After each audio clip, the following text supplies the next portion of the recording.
You're listening to the greatest multifamily investment advice show. My name is Adam Ras, and now I'm talking everything multifamily for an in-depth conversation, and I will be diving deep into raising capital, deals, and underwriting process. Welcome back to the greatest multifamily advice show. Today we have Kyle Mitchell, an exceptional guest real estate investor out of Arizona, whose career is between real estate investing, but also joint venture, raising capital, and also fun. How are you, Kyle? I'm doing well. Thanks for having me on, Adam. Thanks so much for being with us today, and I appreciate you taking the time. So, Kyle, your background is more about a multifamily right now. What was the beginning for you, and what was the motivation to do the transition from single family to multifamily? Yeah, my initial reason for getting into single family was to create passive income for myself as much as possible. And when I started getting into multi-family or single family, I found that it's very difficult to scale, and it's not as hands off as I would have liked it, but mainly for the scale reason. So I started purchasing those in 2010, and then stopped in 2013. I got up to about 10 houses, and then I actually didn't invest in real estate for several years until I found multifamily. And how I got into multifamily was that I was basically looking for an alternate career. I was in the golf business before. I got very tired of it. I was burnt out and I was looking for something else. I just started Googling things online. I knew I liked real estate investing. I also have my real estate license. And so I just started Googling some things, and that came up, and I found it online, and I hired a mentor. And 11 months after I hired him, I left my job to pursue this full time. That was about 4.5 years ago, and have been doing that ever since. Okay, great. So, what is your current market, and what is your target market right now on multifamily? Yeah, the Arizona markets, essentially Phoenix and Tucson, are our markets. And I actually moved from California to Phoenix just for the sole purpose to grow our business out here. I think that the market is similar a little bit. There's a lot of net immigration from, especially from California, San Francisco to Phoenix, whereas many of the big organizations making this transition, like Google and Microsoft and Amazon, I think in Yeah, a Phoenix. lot of jobs coming in and a lot of people moving here, right? In Arizona, we have 300 people moving here every day. No. And then, it being a more pro-business state, the way it's structured, we are seeing a lot more companies come in, larger companies, tech jobs, especially. And so that's great news for the market. Okay. So what was the major upside for you to choose Phoenix, especially? Especially that the major markets now is more the South states like Texas and Florida and Tennessee. So what was the major upside for you to choose Arizona or especially Phoenix? Yeah. Yeah, a couple of things there. I mean, number one, my first market that I picked was actually Columbus, Ohio. And this is actually when I had a full-time job. And so one of the things was proximity, and then availability, meaning when I would call brokers and try and find deals, I would do it after I got off work. And by then they're 3 hours ahead. And so they were closed. If I traveled to Ohio while I had my full-time job, I had to go for 2 or 3 days just because of the travel schedule. I can fly back and forth from Arizona, get there at 7 a.m., come back at 10 at night and get a lot of work done. So proximity was one reason, not the main reason, but one. Another one was just market fundamentals, right? Job growth, wage growth, pro-business, landlord friendly, building out infrastructure, jobs, things like that. And Arizona has all those things going for it. And so, taking a look at that, even in Phoenix, they're building out new freeways, more infrastructure, jobs are coming here. They have a solid 10, 20, 30-year plan. Whereas in '08, they didn't have that plan. And that's why they got hit pretty hard in the recession, because they were fully reliant on construction jobs.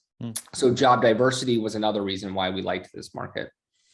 Can you a little bit elaborate about how you started to scale your business after your first deal, after the support of the mentor back to 2017? How you formalized your system, and did you had already an actual active partnership with other people? Like, what was the actual structure you did back to 2017 and 18? Yeah, it's been a lot of testing, and there's no right way to scale a business. There's no perfect blueprint, I guess I would say. Mm, At first we were bootstrapping it, my wife and I, and mm, we were kind of doing everything. mm, And then after a while, you get to meet different people in the industry, and we partner on certain deals. And now I'm part of Vertical Street Ventures, where I've got two other partners, mm, so there's three of us, and then we've got an infrastructure around us. We've got an asset manager, construction manager, executive assistants, things like that that are starting to build around our company. But it's testing things, it's doing things one by one. When mm. you look at how we've scaled, everyone looks at kind of overnight success, but it's been over the course of 5 years that we've been building this out. So it's just really consistent progress and making those small leaps every month. I think this is a major issue here, that the benefit of partnering with active partner, but the right way to basically complete each other. So how you managed to find your partner and what you were looking for when you're looking for partners to complete your skill set, basically. Yeah, so the way I met my partners was by going to local meetups. I actually met my partner at a meetup that we hosted, Mm, and he was attending, and we happened to, talk a little bit. And I mm, found out he was also investing in the Phoenix market. We asked him to speak at our meetup, and then we mm, started looking at deals together, and kind of that's how it transformed there. And then we added on another partner a little bit later. But it's just relationship building. It's getting mm, to know people's strengths and weaknesses. I'm really strong on kind of the asset management and underwriting side. Steve is strong on the capital side. And mm. then Jenny is very strong on the operational side, but integrating systems and processes as well. So we all work very well together in scaling our business. Okay. What was for you right now, especially with, I think one of the major thing about Phoenix is that the price per door is a little bit high compared to other markets. But as you mentioned, the fundamental is strong, especially after what happened in 2008. I think one of the most impacted market on for the recession back to 2008 was Phoenix, because it just was a one side game. The whole economy was based on construction, but right now, as you mentioned, the actual market fundamentals change. But um, how do you see the market fundamental now, and how you see the impact of inflation and the interest rate on your current market right now? Yeah, interest rates impacting everyone, right? The first thing Yeah. I look back to is how are our market fundamentals? So take first the interest rates aside. Mm, Is there job growth? Where's unemployment at? What's vacancy at? Is there in net migration? Is there wage growth, which is extremely important? Is wage growth keeping up mm, with the rent growth? Infrastructure, long-term planning, all those things, like I mentioned mm, before, those are still in place. And so the market fundamentals here are still very strong. And the supply and demand imbalance is another thing. There's not enough housing in the B and C class space mm, to put even everyone that lives in this state now. And with 300 people moving here a day, the shortage is only getting worse. And so with that being said, interest rate hikes and inflation are definitely affecting the industry, and you've just got to educate yourself and kind of keep your finger on the pulse. Every day we're looking at what's happening, and utilizing that information to make better decisions, right? We can't predict what's going to happen in the future, mm. but we can educate ourselves on a daily basis, talk to local experts and other people in the industry to get an idea of their sentiment and where things are going. So just daily constant education on what's going on in the market, keeping a pulse on it. 100%. You mentioned something about education and educate yourself. Back to when you started the multifamily business, what was the impact of having a mentor with you on the beginnings of your career on multifamily? What was the big influential uh, role of your mentor in your career so far? Sorry, can you repeat that? I'm saying, what was the influence of your mentor in your real estate career? How your mentor was like? Um, was his impact on your decisions on the beginning of your multifamily real estate career? Yeah, having a mentor is key, and I wouldn't have been able to get in this business without a mentor. And he impacted me greatly, and he gave me the not just the skills and the education, but also helped my mindset change. I mean, when you first get started, if you've never done anything this big, you're thinking, oh, I can't buy a $30-40 million apartment building. Yeah. And while you can, you just need to educate yourself and learn and surround yourself with other people who are doing what you want to be doing. And that's exactly what we did. But having that mentorship changed my life, because without that mentorship, if I wouldn't have found it that day on Google, who knows where I'd be, but I don't think I'd be in multifamily right now. And so mentorship is a huge, I'm a huge believer in mentorship, and I think everyone should have a mentor in every area of their life. 100%. I like what you did, to be honest, is starting on steps. And one of the big steps, I think, for you was writing a book. I think was with another author. Where you started to say like, okay, writing a book is going to be a good step in my career? Yeah, so that was quite an undertaking, and the timing was right for us. COVID just hit. We were on lockdowns. We had hit pause on acquisitions, and so there was not a ton going on other than managing our current assets and making sure that they were doing okay, which they did. But that was a natural progression. So we didn't start with writing a book. The first thing that we did was we started a meetup. And then we had our meetup for 4 or 5 months and felt comfortable with that as we were growing. And then we started a podcast. And then a couple months later, we started another podcast and another meetup, and then, 2 years in, after doing that and doing some online events, we decided to write a book because there was a gap in the market where, no one was talking about asset management. I believe asset management is really the key to success in this business. When you're buying apartments, you're buying multi-million-dollar businesses. And to get the best efficiencies out of them, you have to manage them. And so that wasn't being talked about very much. And it was something that, like I said, we found a gap in the market and felt like people should pay more attention to that specific niche.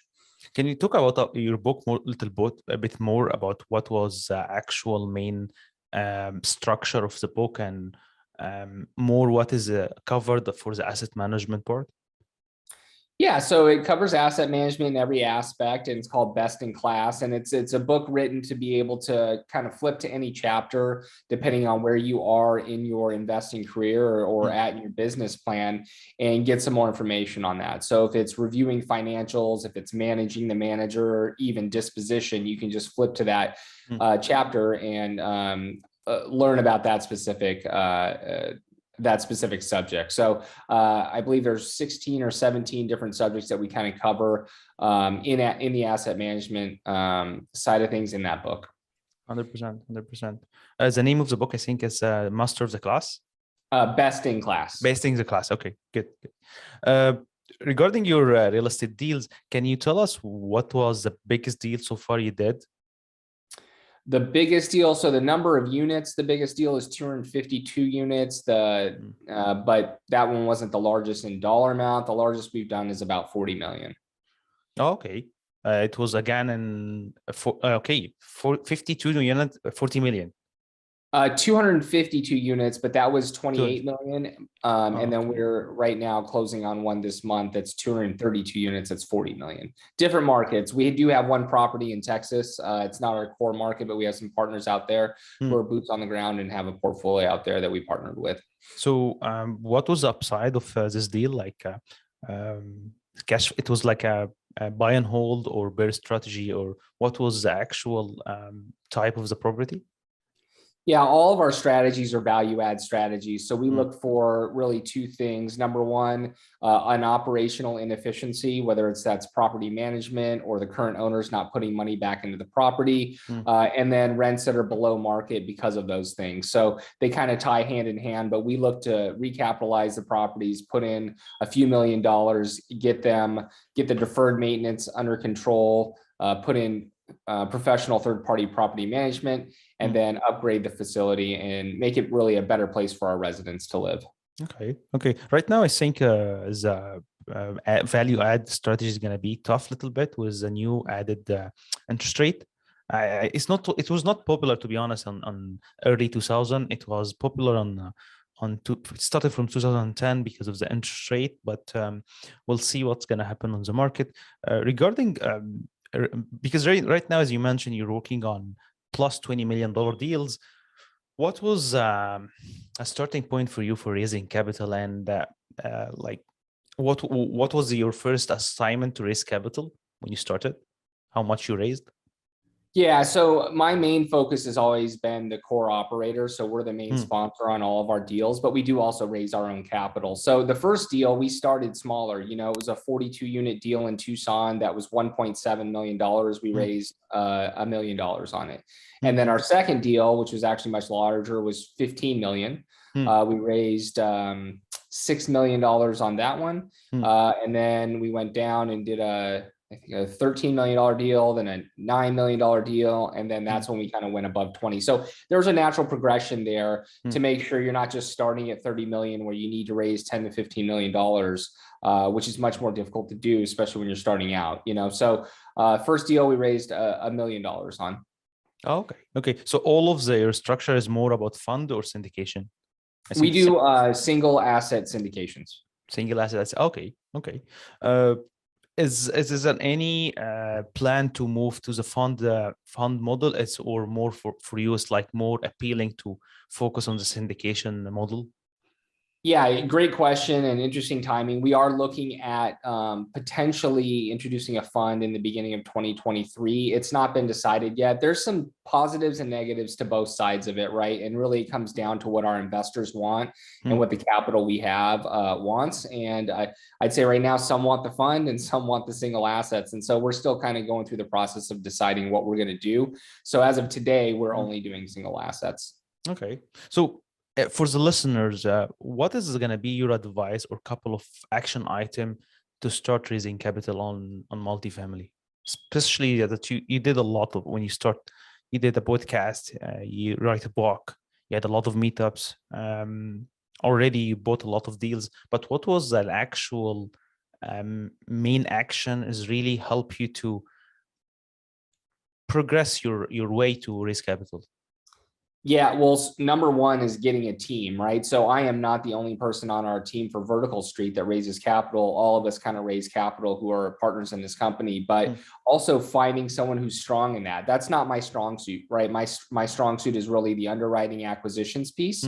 And Steve, our partner, is really strong in capital raising. So having someone on your team that really thrives in that position, number one. And then number two, you know, when we started having events, live events, online events, we were able to attract a lot of people. You know, on our online events, we had 2,000 people. And that allowed us to then, you know, be at the front of the table in front of 2,000 people. And so having those events have been a huge benefit to being able to raise capital for sure.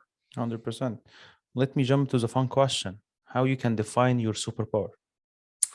My superpower is just consistency. Honestly, it's a boring superpower, but one of the things in any business is being consistent over a long period of time. And that's when you're going to see success. You know, a lot of people can get started and be consistent for 30, 90, you know, 120 days. But in this business, it's about being consistent over a very long period of time. And I mean years and decades. And that would be my superpower. 100%. Like all of us on multifamily, we started with Poor Dad, Rich Dad, and Brandon Turner books and Joe Furless. What was really a game changer book for you? Help you to understand more about multifamily? Multi-family, I would actually say the Joe Fairless syndication book. Sure. I just think that's got a lot of detail. The thing that actually changed my mindset to start looking to get out of my W-2 job into something where, you know, I can kind of control my time was the Cash Flow Quadrant by Robert Kiyosaki. So I did read Rich Dad, Poor Dad, but Cash Flow Quadrant really spoke to me more and changed my mindset for sure. 100%. I think one of the things also for us is handling objection. So what was you mentioned that this is not your focus anyway, but do you remember any situation you had a really fun situation with investors and you remember how you handled his objection about investment or your investment strategy? As we work with larger family offices and investors, you get more into the institutional capital world where they really dig into your underwriting. And so I don't know if I have a specific example, but just that alone has helped educate us on deal structures and how to become stronger at positioning a property. All of our properties are performing great, but it's also the story that you tell behind the properties that's important when you're raising capital. But every investor, you can't make every investor happy, right? One wants cash flow, one wants overall return, one wants monthly distributions, the other wants quarterly. I mean, the list goes on and on and on. And the goal in capital raising is to understand what the investor's pain points are and try and talk them through those pain points on how you can help them. You mentioned right now that you're more focused on family offices and institutional banks for raising capital. So when you started to do this, I think that everyone has started with qualified investor and then accredited investor. But for you, you moved to the next step, which is basically family offices. When you started to do this, and what was the upside for you to deal more with family offices versus accredited investors? Yeah, and we do both, right? So even on a deal that we're closing here soon, we're going to be working with both. But it's definitely just as we grow and scale, we need to raise more money, right? And so if you need to raise $20 million, is it easier to work with a family office who can bring a check for 5 to 10 million and then just raise the rest from accredited investors, or the full 20 million, right? You're going to need a lot more investors to do that. And so we're doing kind of a hybrid blend where we have a mix of investors and family offices so that we can raise those higher amounts. As we get up in the pricing, I mean, pricing obviously is inflated, but we are also trying to get into that 250 plus unit space, and we're talking about much larger checks that are needed there. So you need to kind of adapt with that and think of new strategies and structures that can help you get there. And that's why we started to move into that family office space a bit. And to be honest, we're going through our first one right now. Okay. What is your next 3 years plan, especially with inflation coming over?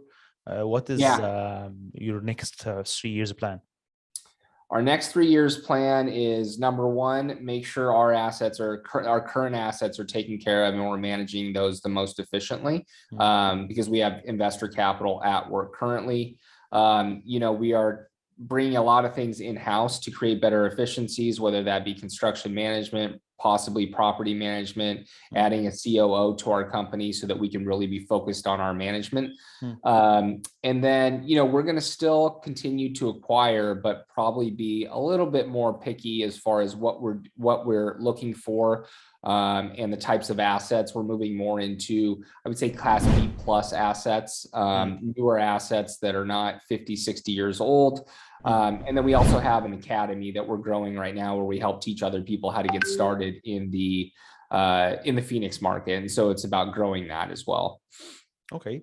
My final question will be how the people can follow your success and have an access to vertical. I think or looking for you on social media.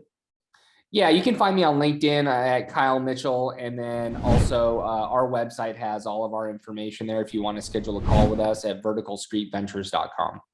Thanks a lot for your time today. We're really happy about your success, and we really hope to bring you again to the show. Awesome. Thanks for having me. Thanks a lot.